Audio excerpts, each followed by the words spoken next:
Never let us make a decision. We're going to do this for about 15 more minutes, and that's the end. Well, we're here today. Oh, I was about to. Oh, you was gonna go? You should. I didn't know. It's fine. I didn't know. It's fine. I could drop it again. Is this what it's like for you guys on set? Clearly, you all have your own chemistry going into the third year here. Yeah, you know, we're a tight-knit family. We really don't like outsiders. So if you wouldn't mind just sitting over there. I've got two more to do today. I'm out of here if you want. No. So great. I'm gonna take this I'm number. busy. Oh, that's me. How you doing? I'm good. How you guys doing? Good. Hey, we're great. Congratulations on the new season. I've caught the first 5 episodes. It's fantastic. It's great. The show is so good. Thank you. Thank you. Absolutely. Some big changes in this upcoming season, right? There's a few. I'm not going to be the one to drop it. I know it's been dropped, but do you guys want to talk about some of the big changes in the upcoming season? I don't know what we There's some family changes that happen early on, you know. There's some personal changes that we all go through. changes, Lots growth, of this whole season. I think the overall theme is metamorphosis. Like, you know, regardless of what happens with Uncle Julius, the family goes through a huge shift and change just based on the fact that he was in an accident alone, and it has us each kind of questioning our mortality in a different way. And that prompts a lot of changes among each of us. And so... Also, your places within the family and where you should go and how you should sort of respond to the fame and the money that you've had. Whereas before, it feels like the first 2 seasons were you guys kind of grappling with how much you could enjoy it. It's now like, what do you do with the rest of your lives that you're kind of taking care of? How do you find meaning? Which I guess is mortality. Exactly. Absolutely. Yeah. So, you know... In this third season, you really get a chance to see more about each of our characters. See what a good boy he is. He's such a good boy. What about show me, has Ma? become, Her, she's not so much. the show has become more and more of an ensemble, I think, after the first season. I mean, the first season was only like 5 or 6 episodes, right? So clearly that was like an establishment of just sort of the layout of the characters. But now as we've moved forward, each character has their own really great arc. What's that been like for you guys, working with Mike O'Malley, the creator, the head writer, to sort of develop those arcs with you?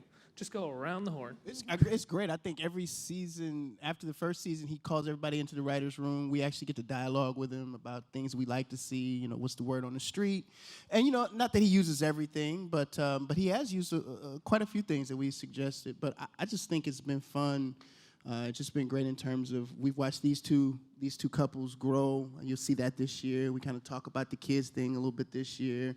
Missy actually kind of starts a career, which is kind of something we've been trying to develop for the last few seasons. We get to see Chuck in therapy, which is probably the most entertaining. it's just great. She's a firecracker. She's a firecracker. But Mike is great. Mike really kind of takes our input and then just expounds it. Were you expecting that when you guys signed on to this show, that he would take in so much input?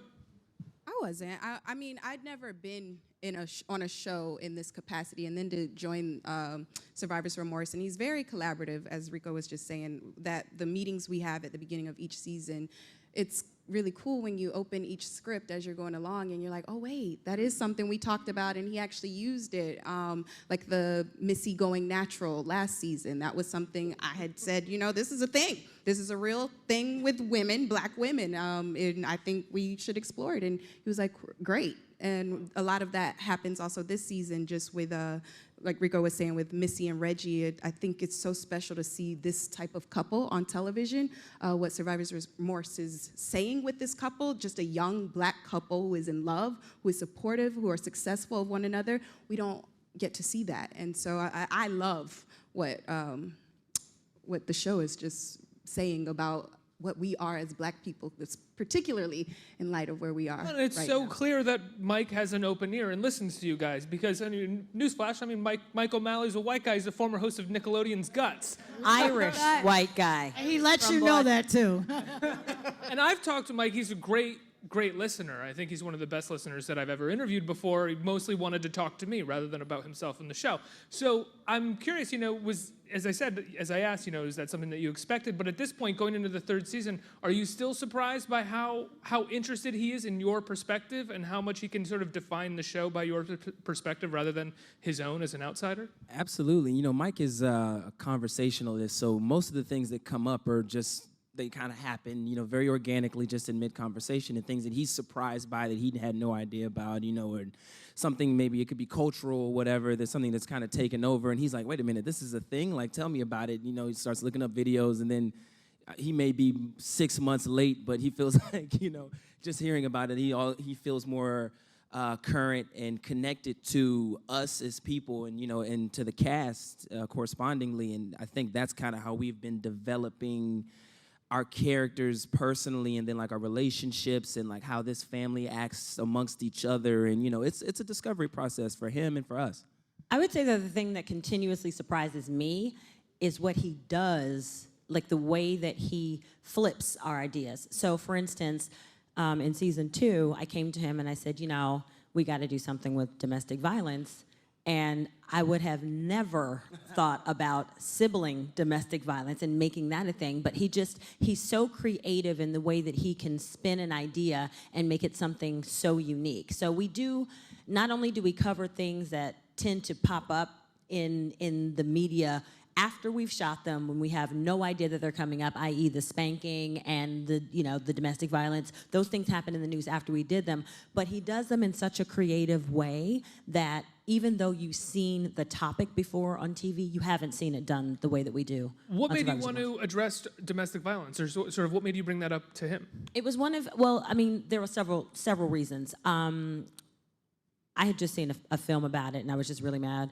And so I had... It's like you kicked the writer's room door Yeah. open. It's like, I went to the movies last night, guys. And guess what I saw? And he's not going to get away with that, and this is what we're going to do. Yeah. It was enough with Jennifer I was Lopez. going to say that. It was like, enough was on HBO last night. Yeah, and it was like, you know, it was one of those times where I thought, if I had a girlfriend who was like with her guy and, you know, this was happening, all the girls would get together and roll out and sugar that gas tank. But since this is not real, we'll have to fight fire with fire, and we're going to use our show to get back at that show for promoting that. So yeah, I mean, and he does this. He does it all the time. So I'm not so surprised by him using our ideas. I'm just surprised by the creative way that he spins the ideas. I really like I don't want to give anything away in the upcoming season, but there's a great plot line about outrage over sort of celebrities and what they end up saying by accident or on purpose via Twitter. And what I liked about the flipping of that was I felt like while it wasn't laying blame, it was laying a bit more of the blame on the viewers, on the people who are getting so outraged, which has become a problem. I would imagine as people in the public eye on your show, you notice that quite a lot. I just posted on Instagram the other day, celebrities have feelings too.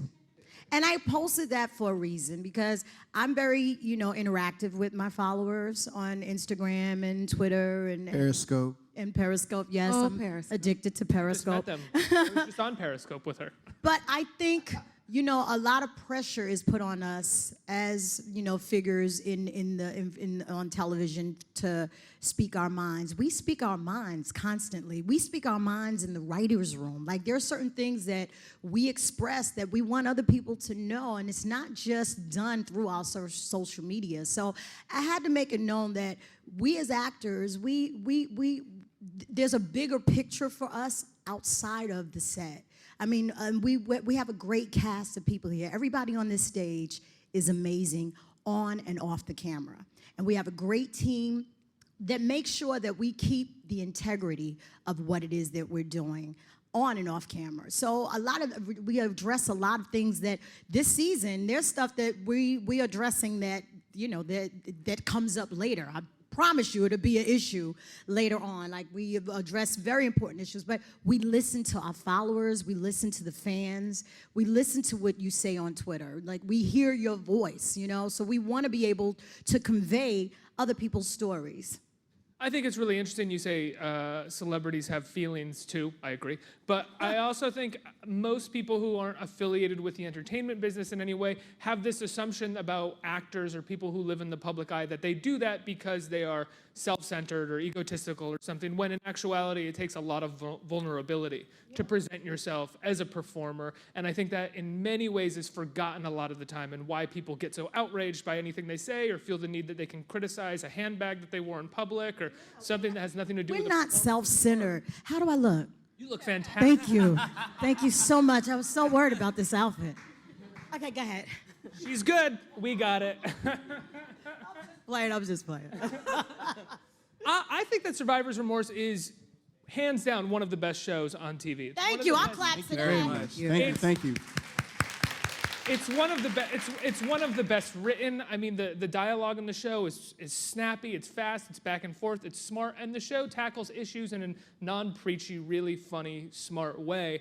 Do you think the show has gotten the love that it deserves over the last couple of years? It's found an audience, but I personally don't feel like it's found as big of an audience as it really, really fucking should. You know, that's why I'm really eager to see what happens in this third season with the change of the schedule and, you know, the way the Stars is going about putting out this third season versus the first two. I think they're attacking a bigger fish on this go around.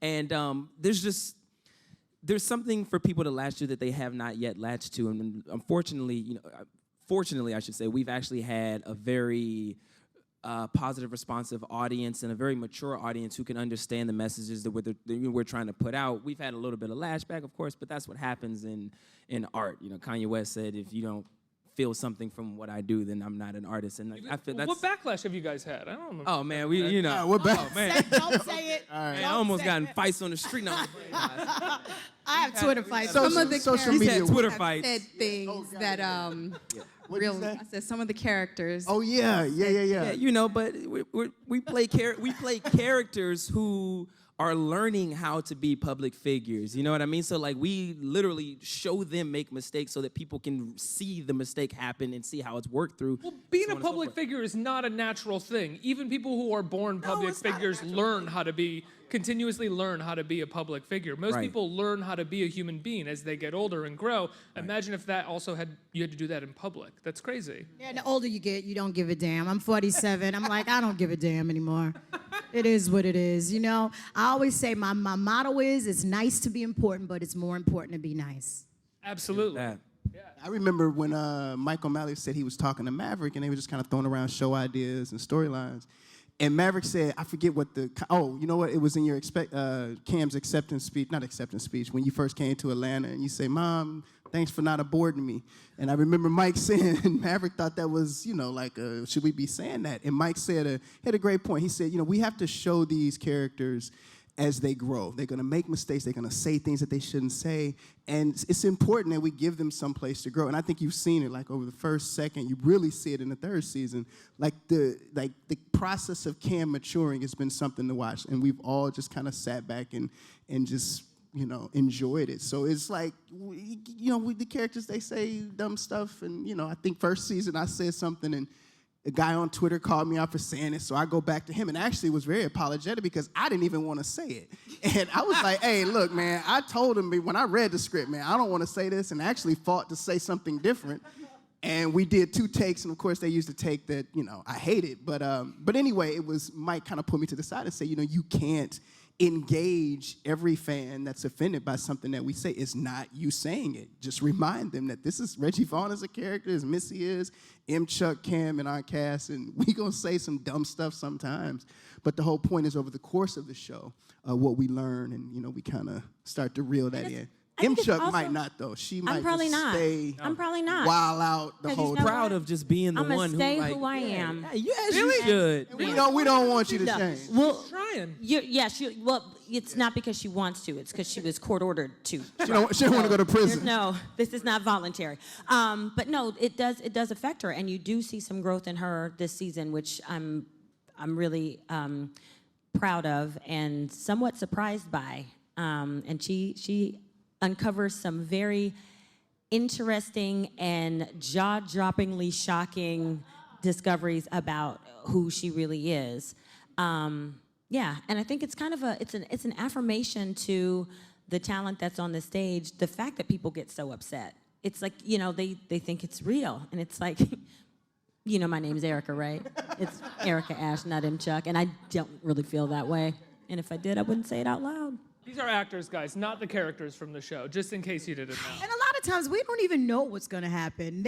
Mike O'Malley and Ali Leroy will change the script on the fly right there on the set. If something doesn't work, or if something's not working, or if something works really well, they'll enhance it. But there was an instance where Erica did not know the plot of one of her storylines, and Mike came and told me, he was like, hey, Tichina, so this is what's going to happen. I was like, oh, don't tell Erica. So she didn't even know until the day she came to work and read, the script changes. We like surprising each other. Yeah. Tichina, I have to ask, before I turn it over to the audience for questions, I have a very, very selfish question to ask you about Martin, if that's okay. No problem. I want to know. There is a clip from Martin that is on YouTube that I show people all the time who've not seen the show and that I watch regularly, weekly maybe at this point, to put myself in a good mood, and it's the vacation episode where you and Martin beat the shit out of a Rat stuffed puppy. animal, a rat puppy, for a solid 10 minutes. It was the whole episode. They became a recurring character too. It came back in another. He did. In another episode. I think there's only 2 other scenes in the whole episode other than that puppet getting beat. Can you just talk to me about shooting that and what you thought when they introduced the puppet to you, and then Martin just kind of hopping up in a...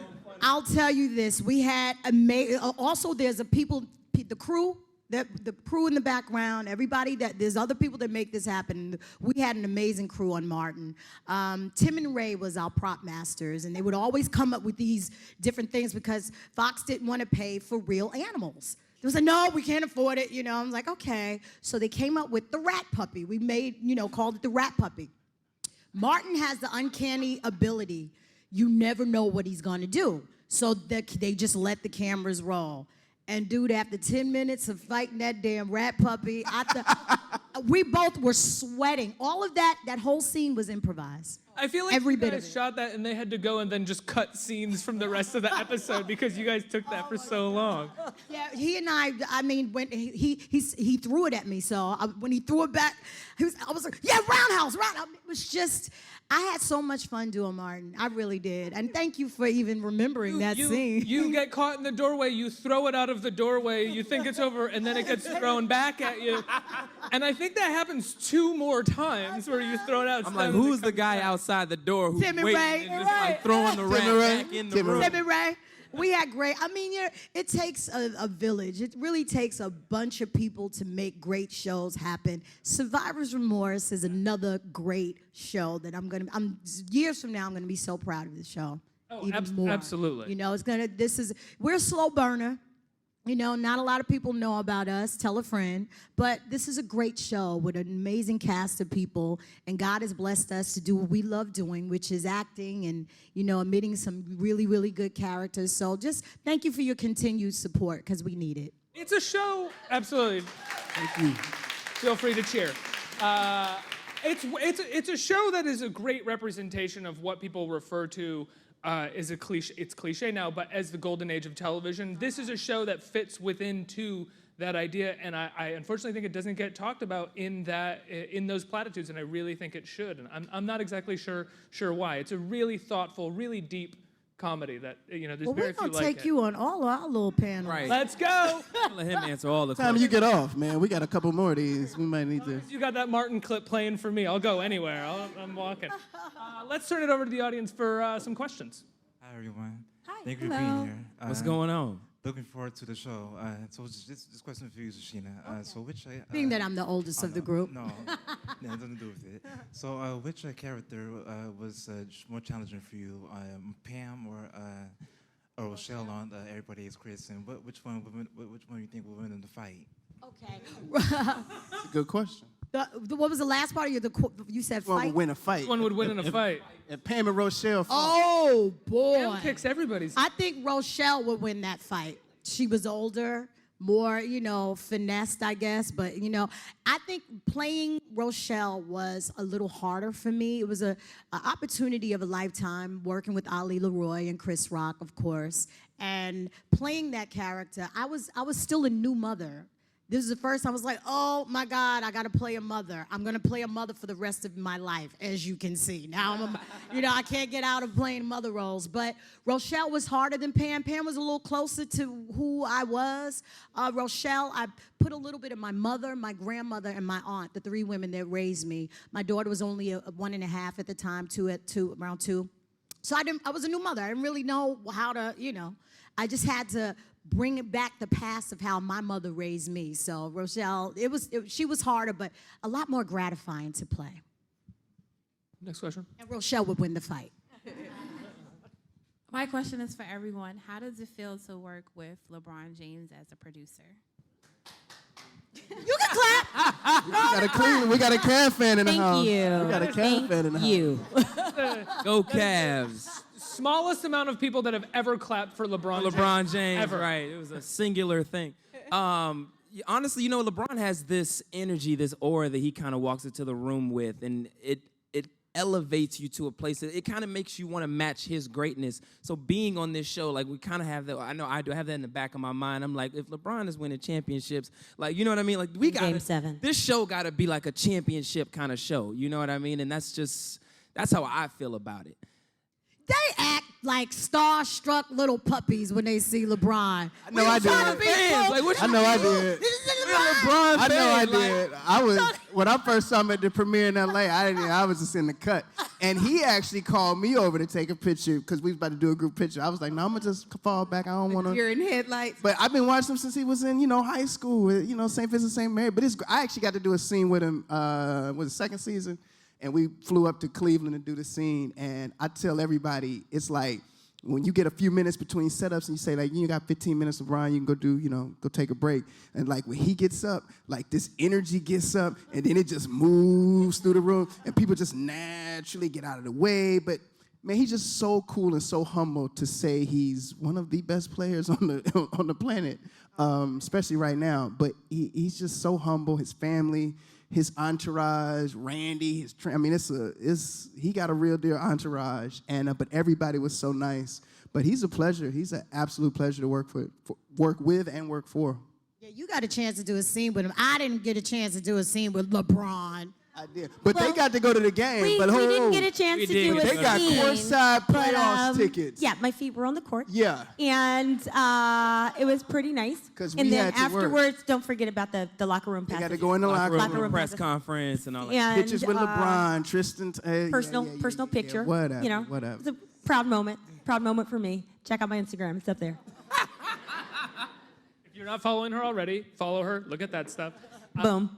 Next question. Hi, thanks for being here. That's the clap. That's the clap. That's the LeBron clapper right there. I lived in The Akron. LeBron fan. I know, I lived in Akron for a little bit, so I understand what you're Yeah. talking about. So kind of piggybacking off that question, do you see any of the other Cavs players being on the show?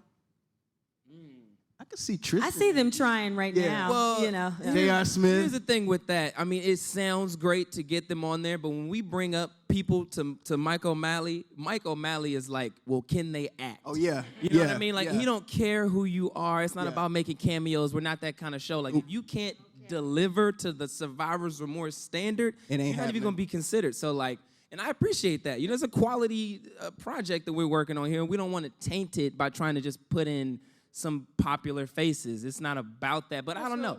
There might be some talent on the Cavs outside of, maybe somebody's got some skill, but then you got to also think about this too. If we, our show is not centered around the actual game. Our show is centered around his family and his family life and living what all of that fame and notoriety brings to his personal family life. So if we start bringing on, a bunch of basketball players, no matter which team it is, would eventually people are alienate going me. to say, we I would would be alienate him. alienated. Okay, and that's not going to happen. Okay, because he's coming with us on tour.